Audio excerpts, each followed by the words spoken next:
Welcome to B-Flow Sessions, the podcast where we help you find and stay in the flow on the water and in life. I'm your host, Brad Burton. Join me as I sit down with paddlers, athletes, and adventurers who are all seeking the flow.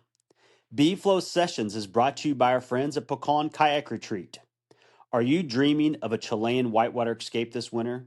Picture turquoise rapids, warm sunny days, and world-class rivers for every skill level, all based out of a riverside retreat built by paddlers for paddlers. If that sounds like your kind of winter, then Pecan Kayak Retreat is the place. To learn more or to book your dream kayak trip, reach out to me directly at bflowkayak@gmail.com and I'll help you get connected. Also, thanks to our partners who keep us in the flow: Dagger Kayaks, Stohlquist Waterwear, Sawyer Paddles, and Level 6 Gear. Welcome to the next episode of B-Flow Sessions. I'm your host, Brad Burton, and in this session, I am joined by an amazing young paddler, one of the top freestyle paddlers and paddlers of really all discipline right now, Abby Holcombe. Abby, welcome to the show. Thank you so much for having me. I'm so excited. Absolutely. And, Abby was the junior world champion in freestyle kayaking in 2022. She's been on the U.S. freestyle team several times, including competing as in the senior division this past Worlds in Plattling, Germany. She also was the youngest person to ever kayak the full length of the Grand Canyon at just 12 years old, I believe. And since she was 10, she, either with her family and now solo, have been on the road traveling the RV Winnebago life, just chasing the water around the country and the world. So pretty cool. Again, Abby, we are so fortunate to have you on B-Flow Sessions. Thank you so much. I'm so happy. So speaking of that 10-year-old little girl in that RV, talk about finding your flow in kayaking and those first experiences. So my parents got me my very first kayak when I was 4 years old. It was a Jackson Kayak Fun One, and I lived in Colorado. I grew up in Colorado until I was 10 years old, and so we started in the pool in the winter. That's where I learned how to do a wet exit, how to paddle, how to do a roll. And I was a terrible swimmer. I did not like being under the water, and I didn't really like paddling at first, to be completely honest. And my parents noticed this, so they actually started a kids kayak club within Colorado Whitewater. And once I had a community and they made it really competitive, you had to do certain skills to get badges that you could put on your helmet. And that's where my competitive sense came out, or competitive self came out, in kayaking. And I had to be the first person to get all the skills and all the badges. And then from there, once I had friends my age and the skills to back it up, that's kind of when it started to take off. One of the main pivotal moments in my paddling and when I really started to love it.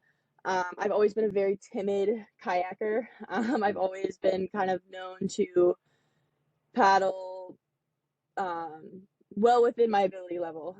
My comfort level always was way less than my abilities. And so after watching the 2015 World Championships on Garburator on the Ottawa River, Claire O'Hara and Emily Jackson, both amazing, badass female paddlers, world champions. They both took me out 2 separate days and gave me the confidence to finally get combat rolls, to get comfortable upside down. We were running the main channel. I was surfing push button. And I just watched them win the world championships. I watched Sage Donnelly win. And I'm like, that's really cool. I want to do that one day. And so that was kind of the moment where it turned, where I was comfortable being in my boat. I was comfortable being upside down. And I had a goal. I can totally relate to that. You mentioned be like paddling your comfort level a step below your skills. I always felt like that. I mean, I was able, I got to a point where I was, running at the time in the mid 2000s, some of the hardest whitewater in the world and things. But there was definitely people who were out there charging harder whitewater than me that I felt like I was just as good, or maybe even better than. But I can definitely relate to that. Like I always wanted to make sure that I was well within my comfort zone, especially like in like hard creeks. Like waterfalls always scared me. Big water never bothered me, but I was always a little timid, relatively speaking, right? But just wanted to dial it back and be very comfortable, especially on class 5+ stuff. Absolutely. I think it still holds me back a little bit, but I have a much healthier relationship with fear and my ability level and all of that. Learned to enjoy being scared. And that's been kind of a fun journey. But definitely in the beginning, it held me back a lot. And I did not progress as quickly as my peers because of my fears. And Hmm. especially in the freestyle world, there's so many, more often than not, when we do freestyle, it's in a very safe, the safest way you can go Right. kayaking. So I was held back a lot by a lot of irrational fears, but Mm. over time we worked through it, and it helped. It taught me a lot, and now I take those lessons with me creek boating, where there actually is risk and danger. Do you find that freestyle kayaking helps you a lot with river running and creeking?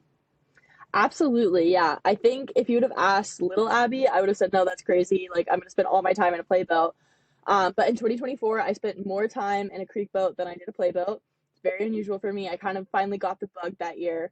Mm. And I started the year, obviously, I've spent a lot of time river running. I've done a lot of rivers as a kid, but I never really learned how to like properly edge my boat. And I think it's because I was always so little in big boats that finally I was Mm. big enough for the creek boats that um, I never really learned how to use them. And so in my creek, and for the first time ever, I was filming um, me running rivers. I've never done that before, and I bought a GoPro and I was wearing that on my helmet for the first time, and I was able to see how my boat reacted. And then from there, once I figured out the edges in the creek boat, it transferred over to my play boat, and I started getting tricky woos and Mm. all those more technical tricks that I couldn't do beforehand. And so that was something that really surprised me. I never thought that creek boating would be the answer to the tricky woo, but it totally was.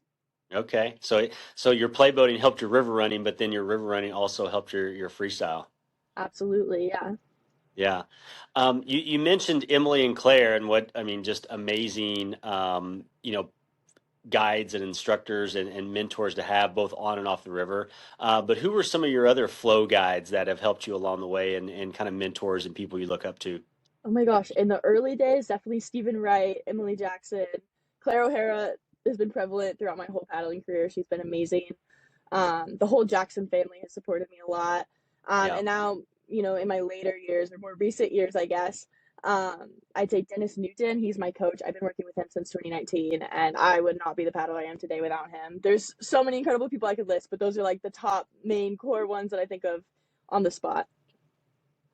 So a lot of the, back, definitely whenever I was competing in freestyle, like there were coaches, but it was always through schools. Like I coached junior freestyle athletes through Huge Experiences, Dave Hughes's, which was like an offshoot, kind of came out of Adventure Quest was like the first one, and then you have World Class Kayak Academy, based out of like the Montana area.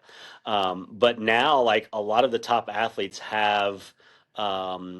Their own coach. So how does that whole relationship come about? Like, how do you find a coach and or become one in freestyle? And how does that work?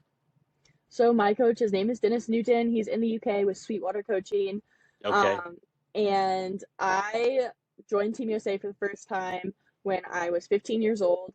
I qualified for Team USA at NOC, and I went to Sort Spain, and I had no idea what to expect. I didn't know what team training was. I didn't know anything. I just showed up in Spain really eager to give it my all. I didn't know what the other girls, like I didn't know what the competition would be like. I didn't know the format. I don't think I'd ever really competed in a semifinals before.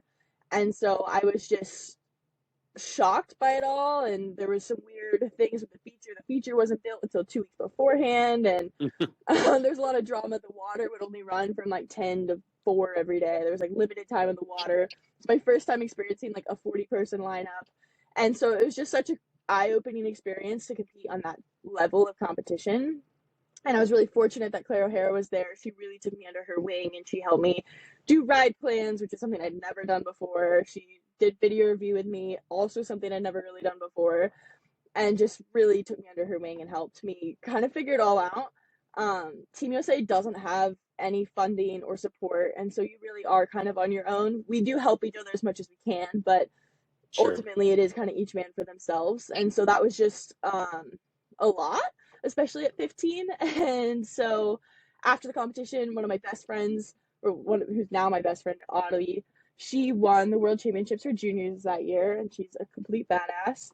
But I saw that she was working with Den, and I was like, I want to be as cool as she is and as good as she is. And so it kind of was really authentic. My family shipped our van over to Europe that year, and we traveled around Europe for 6 months. And so, every freestyle kayaker, freestyle kayaking kid wants to go to Nottingham. Like, that is the thing of all things. And so I begged my parents to take me to Nottingham. Like, we have to go. Like, that's the one place that we have to go on this trip. And so we went, and I sent Dan a message, and I was like, "Do you have time or any availability? I'd love to work with you." And so we started with a 2-day clinic, and then from there it kind of took off. And once I got back home in the US, I'd video all my sessions and I'd send it to him. And we've been able to do some really amazing things together that I wouldn't have been able to do without his support. So, I didn't really race or train slalom, but I cross trained I was originally based at the NOC area, and so that's where I got my start. So big slalom area, and I know you're in the DC area right now, which is another big slalom area. And slalom's had this concept of coaches and things for a long time, right?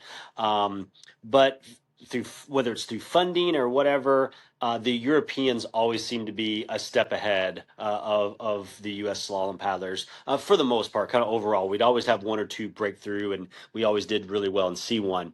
But freestyle, we always dominated, especially from the '90s through the mid 2000s. It was like people would say it was harder to win the U.S. team trials than it was the World Championships. Mm-hmm. But that's kind of changed. I noticed that now, like looking at the medal counts and things from like this last Worlds, the Brits were at the top. Do you think it's because of their structure with having coaches in places like Nottingham? I think the more support you have, the better. Like, that's never going to hurt you as an athlete. I think within freestyle, there's a lot of debate of like, oh, the Brits do it better, the Americans do it better, and some people say that there's this rivalry.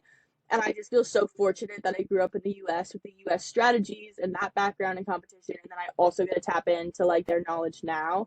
And I don't think one way is better than the other. I think they're both incredible, and I feel so lucky that I get to have both perspectives and styles, I guess. Sure.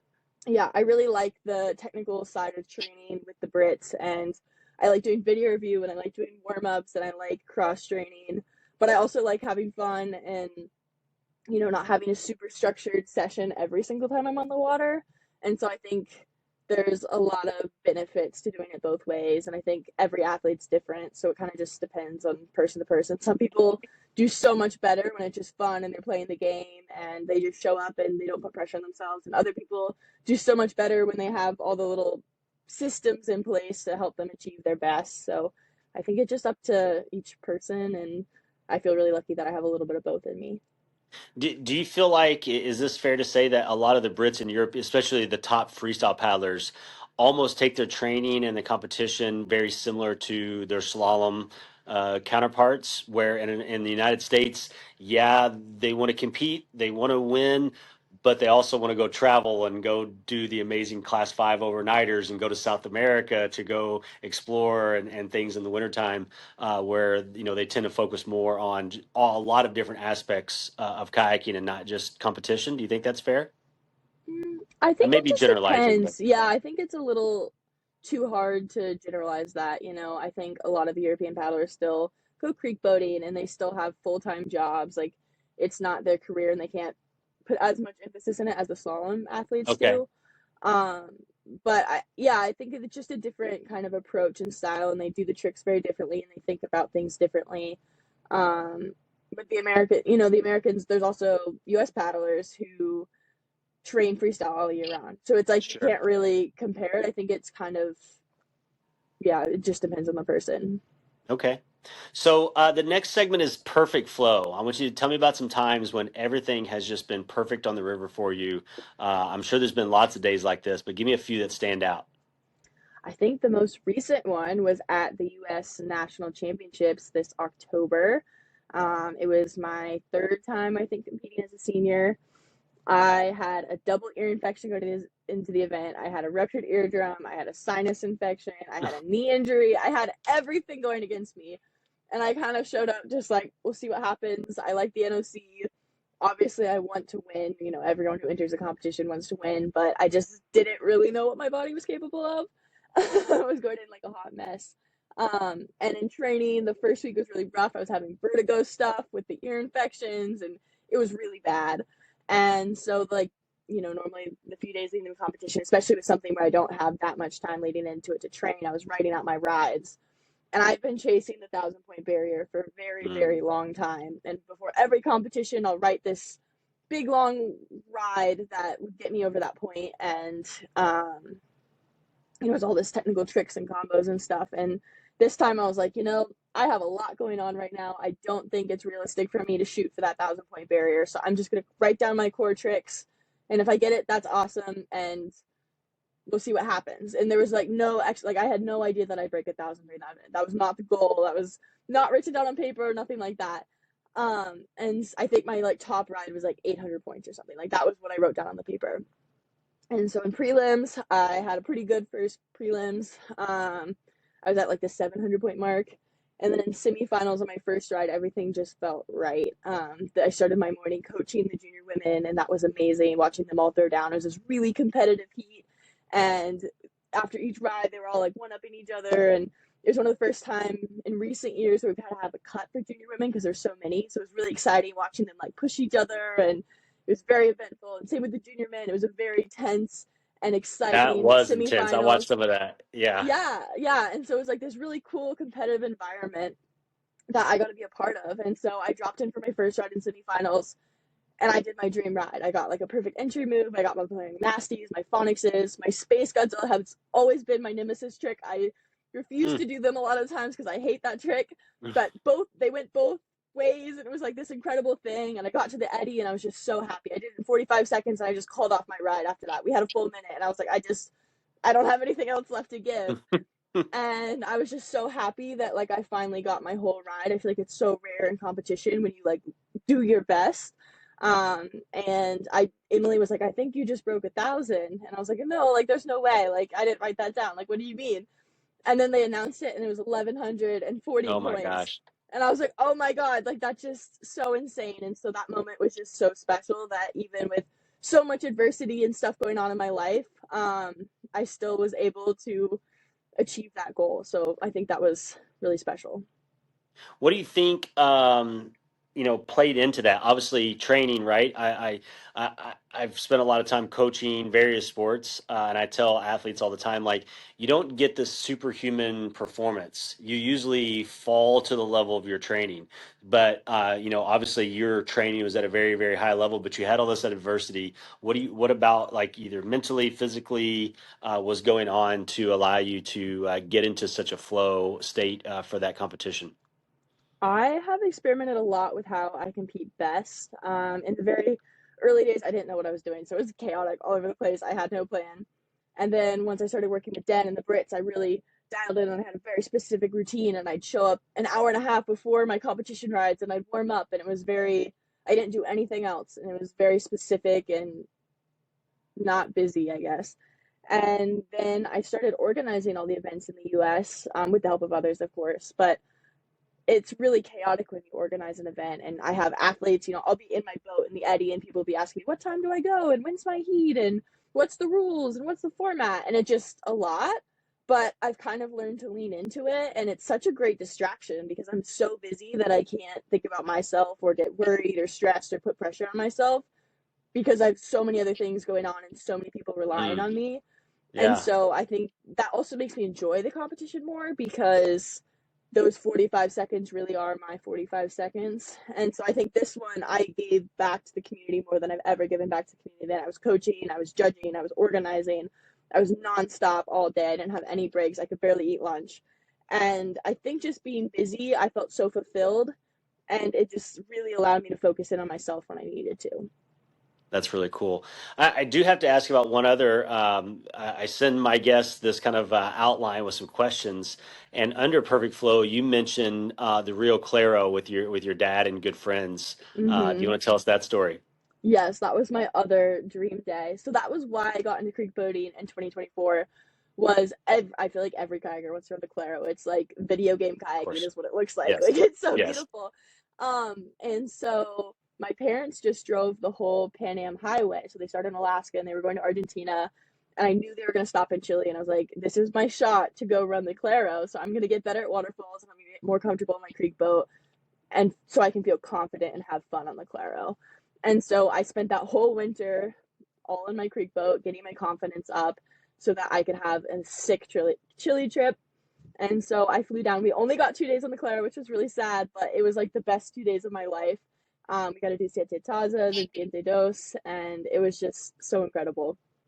Very cool. Have, so that's your only trip to Chile. I guess you didn't get down to the Futalefu yet. I didn't make it to Fuda. I only made it to the Fui, and then I had to turn around, but it's definitely very high on my list. Yeah, that's that. I got to spend a season there working on the Fuda and paddling every day, and still to this day the most epic river and just my favorite of all time. So I definitely believe it. recommend when you get a chance to get Absolutely. down there for that. It's very I high want on to my go list. back to finding your flow, and I'm just really curious. Like your parents just up and sold everything, and it's kind of very similar to like the Jackson story, right? But just what was their kind of motivation behind that, and then once they started traveling, how did they support that lifestyle? Yeah, absolutely. So my parents owned a photography business in Colorado. They did wedding and portraiture photography. They had the studio in the house, and that kind of transitioned into more commercial work. They were working for some paddle sports companies and stuff like that. Mm, And we were going on some trips whenever I had time from school to go do these photo shoots. And so one day my mom was like, what if we just didn't go home? Like, we're only going home to mow the grass and do laundry. Like, what if we just didn't go?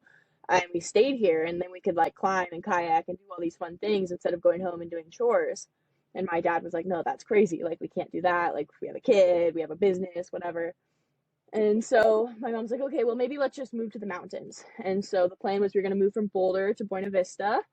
And so started packing up the house. They were looking at houses.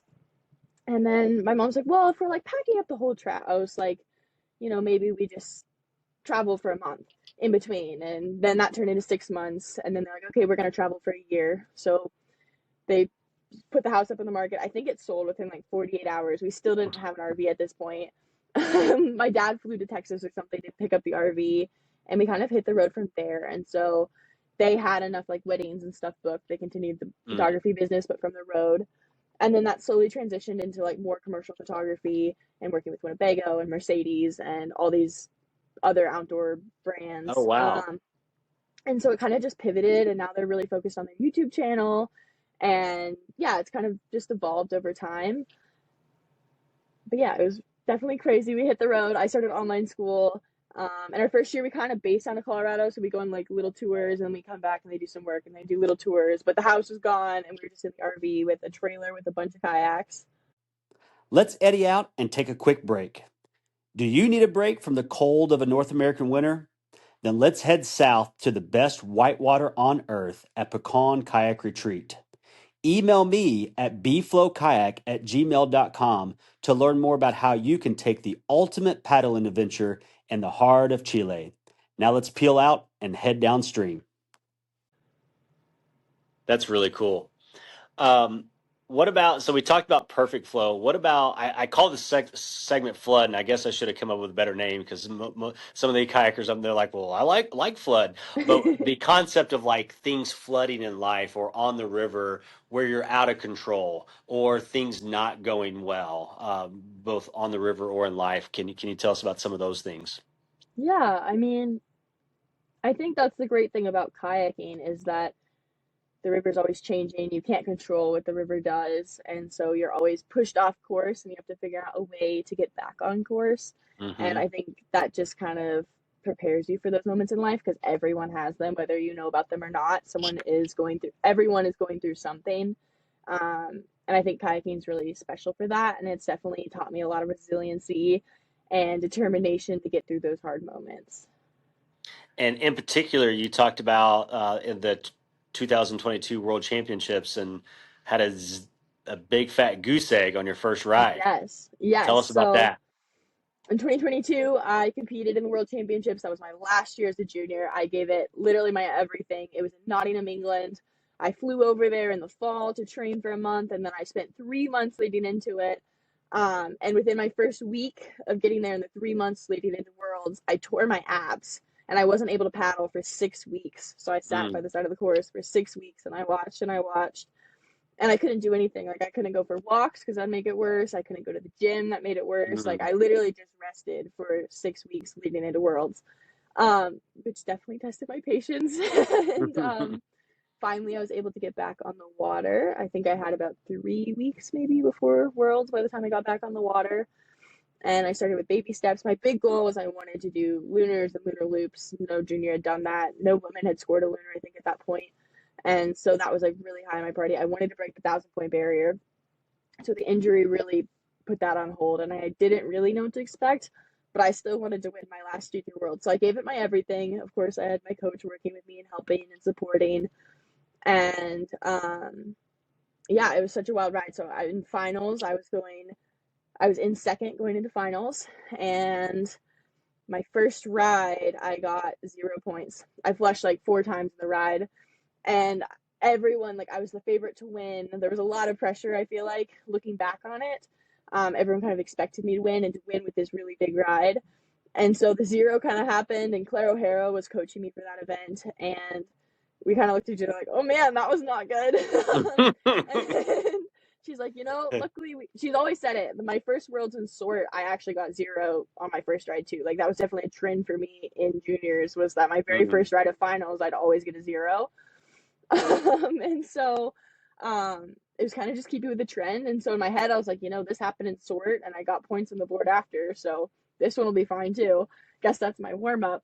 And so Claire kind of took me off to the side behind the event. She would like grab my paddle and make me kind of activate my muscles and get me fired up. I did what we call catters, which is where you do a practice ride on the land and you do the same movements. And then I got in my boat, and my second ride was ended up being my winning ride. It was 500 points, which was less than I wanted, but it was still enough to win, so that was great. And then by my third ride, it was not that good of a ride, and it's kind of just a wait and pray and hope that the second ride was enough, and it ended up being enough, and that's how I won my junior worlds, my last junior worlds. And so the format was the best of three rides. Exactly, yeah, 3 rides, best one counts. First ride was a zero, second ride was my winning ride, and third one was another throwaway. Very cool. You mentioned getting hurt there. Mm-hmm. And so what about some other times? This segment's called low flow. Sometimes when you've had to put the paddle up on the wall like mine there behind me. You had to hang it up for just a little bit, because of injury or other things in life. Yeah, so definitely the Nottingham World Championships tearing my abs was very unfortunate. Another one would be like my parents own their own business. So even though I was traveling around the world, that didn't mean I was kayaking every day. So Mm. sometimes I'd only kayak 3 days a month, and that was it. That was the only time we Oh were out on the wow. water because we were, in the desert working or doing whatever. And so I think a lot of people never really saw that side, and like Hmm. Instagram always shows the highlight reel, and so it looked like I was on the river all the time, but in reality Right. there were times where I spent whole winters or most of a year on the water, but there was also other years where we didn't kayak as much. Okay. And so that was hard, and learning how to adapt with that, especially when I was watching all my peers online and they were getting to paddle and they were progressing, and I was just like in the van doing school, and I'm like, that's hard to watch, especially as a Yeah. kid. um, and then also this year, I competed in the World Championships in Plattling, Germany, and Hmm. they had the biggest drought since like the 1800s, which meant there was a lot of time. Like Plattling's one of the best beaches in the world. It's absolutely incredible, but it never got to those levels this year. I think it spent two. I got there in March. So I was there for 3 months training, and it was at the perfect level, like bare low side of the perfect level, maybe 2 of those days. Mm. And so it was a lot of like hitting the bottom, a lot of just harder sessions just because the feature wasn't what we were hoping it would be. And we still had fun and we still learned a lot and it was very productive, but definitely not what I think any of the athletes expected going into it. And so, yeah, that was really difficult. And by the end, I mean, there was almost no water whatsoever, right? I mean, it was just hard to Yeah. even finish the event.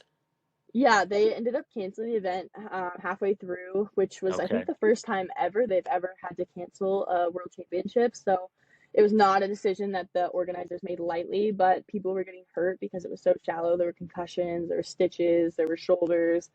So ultimately, just like wasn't safe enough to continue on. So that was kind of totally understandable on their side of things, but just a hard change and not something any of us could have expected or prepared for. This next segment's called The Current. So, what do you do today to find flow in kayaking and in life? I think right now I'm kind of in a season. I focused a lot leading into this Worlds and Flatlane, and I've kind of just been enjoying the rest of my year and having fun and doing what feels right. This summer, I was in Salida, Colorado, which is one of my favorite places to do freestyle in the world. And I love to video my sessions and I love to share what I'm doing with the world. But this year, I just didn't film. And I did Mm. some of the coolest things I've ever done in the kayak, but I have no video proof of it. And that's totally fine. And I think that's part of the reason why I did so well at nationals is I just had this really carefree, fun summer, and I didn't really put an expectation on how much I was going to paddle or when I was going to paddle or what I was going to work on. It just kind of let it happen naturally, and that was really fun. And I think I'm kind of in that same season still where um, it's not the biggest priority in my life right now in this season, especially as we're leading into winter and it's getting cold. But it's something I'm still thinking about, and I still have goals. And I just went to Holtwood for the first time this weekend, and that was really fun. It was really awesome because the feature there didn't open up a lot of possibilities for like some of the more advanced freestyle moves. I couldn't figure out how to do that there. And so it kind of just brought me back to like the early days of like soul surfing and doing spins and just kind of playing around, and I really enjoyed that. I thought that was really fun. That's awesome. We have discovered kind of a little local play spot here. It's really touchy, and if you for me, like I'm older, but I can still cartwheel and loop and split wheel and things, and so like I can get like four ends and then I flush. Can get maybe a loop every now and then, but if I surf and spin, I can sit out there for a minute and then at the Absolutely. end. And so, like, you know what? Like, why do I need, like, I'm not competing. There's no video camera on. I'm going to just sit out here and just spin and surf. And I've even taken like my rewind out to just front surf, some Absolutely. days. And it's just so much fun. It's so fun, yeah. And I think I was teaching a clinic, that's why I was at Holtwood. And I think teaching people who didn't know how to spin and they'd never served a fast, bouncy wave before, like watching their expressions, there was one person who was like, "Oh my gosh, this is the best thing ever! Like, look how fast I'm going!" And I think it just kind of like reignited the like joy for it. Like seeing someone else do it for the first time was kind of made me remember how special it is. And so that was pretty special and magical. And it made me really enjoy doing my spins and my front serves. Yeah, and there's something about a front surf of sitting on a glassy wave and watching the water shoot over your bow and kind of carve it back Mhm. and forth. Like I don't remember the first time I cartwheeled. I don't remember the first time I looped, but I still remember the first time I parked my Dagger RPM on a glassy wave, and just sit there and Absolutely. carve that sucker. So there's just something magical about that, I think. Absolutely. And like feeling the water, it's so special. Yes. A lot of the guests I had to start this series was a lot of older paddlers, and people who have been paddling for multiple generations. And now I've been so fortunate to be joined by younger paddlers like you, but have still already got quite a career under your belt. So for the older people, I hadn't didn't really think about asking them about the future. So you all and Sage and folks like you all have inspired me to have a new segment here that I'm going to call Downstream. So, what is your future hold? What are the goals that you have in a kayak, but also, maybe outside of kayaking as well? What's the future hold for Abby? I think I've been so fortunate to have so many strong and powerful women who didn't let barriers define them, especially in their kayak. And they kind of opened up so many doors for me, like, breaking the 1,000 point board barrier, doing lunar tricky loops, and all those combos and hard tricks that we didn't see women doing not that long ago. And so I hope that I can pass their legacy on and continue to show young girls that nothing is impossible and that we can continue to chase after the boys and paddle as good as the boys, if not better. And yeah, just inspiring more women to get out in a boat and do their best. It's so amazing speaking, and over half the guests that I have on the show have been female paddlers of varying degrees of levels of experience. Some that have been paddling for 30 and 40 years, some 10 to 15 years, a lot newer paddlers. but of course, still amazing, world champions. Um, but it's amazing to me how tight knit the women's like little subculture of the sport is, but in this really, really healthy, positive way, right? Like we want to grow women, we want to look up to each other and continue to grow it, but not like, oh, we're just like women paddlers, like we're still a part of this bigger community, but we're this really awesome subset of this community that just continues to grow and not just grow, but have major, major impact in the sport. Yeah, absolutely. It's really special.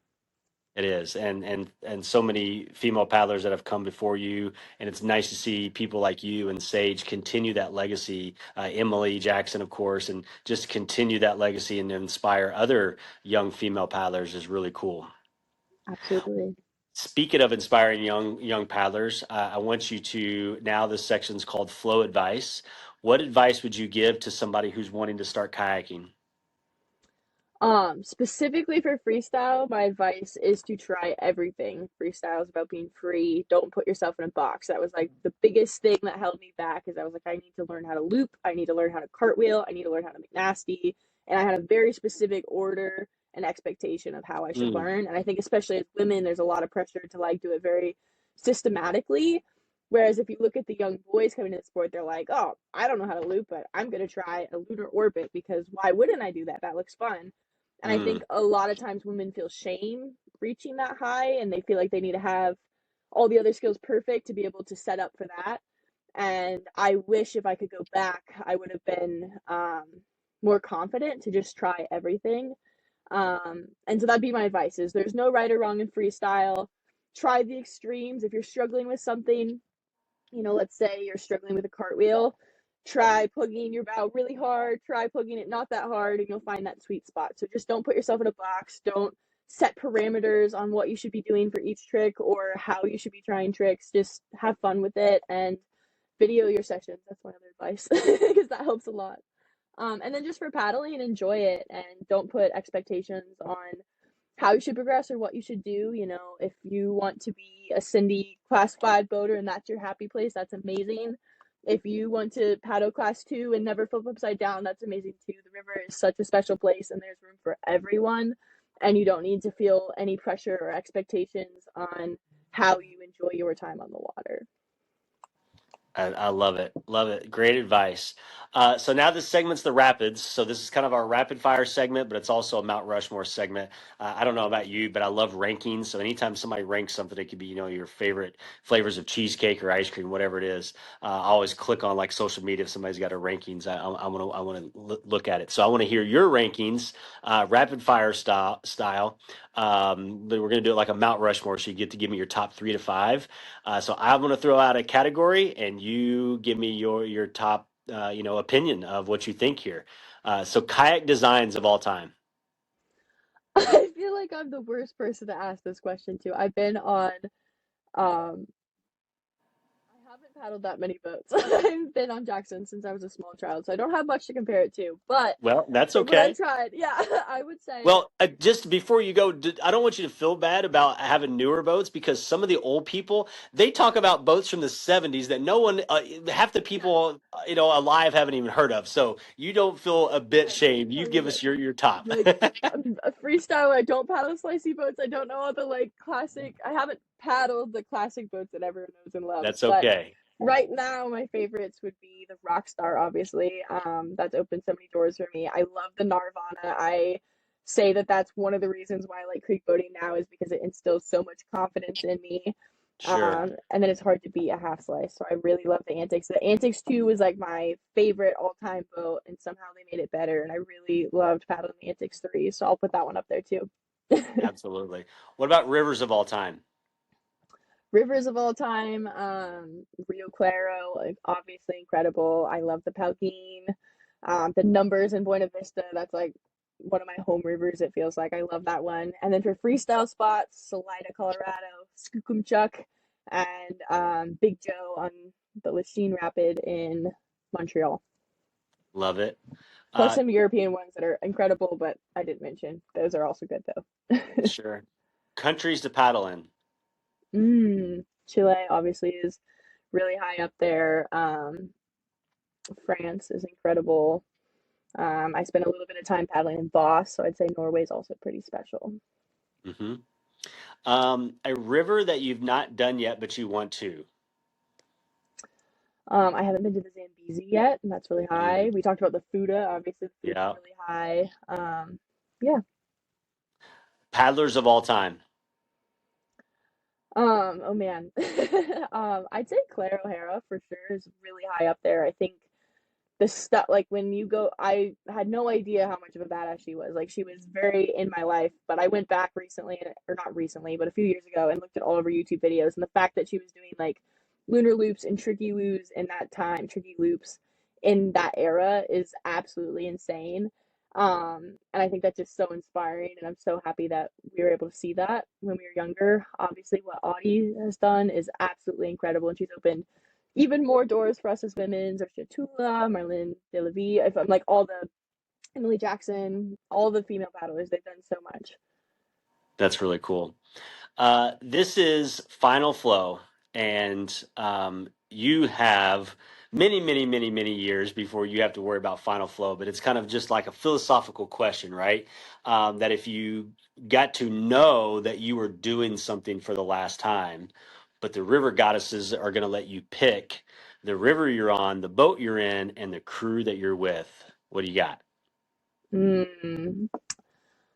Think in this hypothetical world, I'd start with a freestyle session in Salida with all of my Okay, favorite people to do freestyle with, and then I'd magically transform to the Claro with I all of my love favorite it. people to creek boat with, Yes. starting in my Rockstar and then moving to my Nirvana and do it all in one day.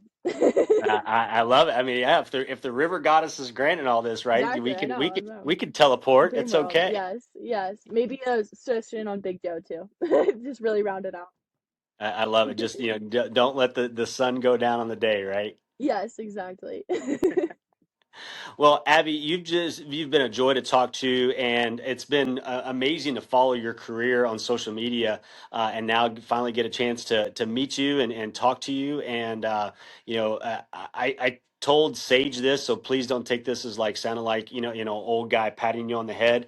But super proud of you because of how much you continue to give back to the sport and how great of a competitor you are, and now just lovely to talk to. So keep it up. Really great job. Thank you so much. It was so nice getting to talk to you. Absolutely. And I hope we get to paddle together sometime. I hope so. Yeah. That'd be cool. All right. Well, thanks, Abby, again for coming on B-Flow Sessions. Thank you for having me. All right. Thanks for listening to this episode of B-Flow Sessions. Please take a moment and rate the show, give it a follow, and leave a comment. Also, if you could share it with your fans, your friends, your family, and everybody else you know in the paddling world, that would help the show grow and help more paddlers find and be in the flow.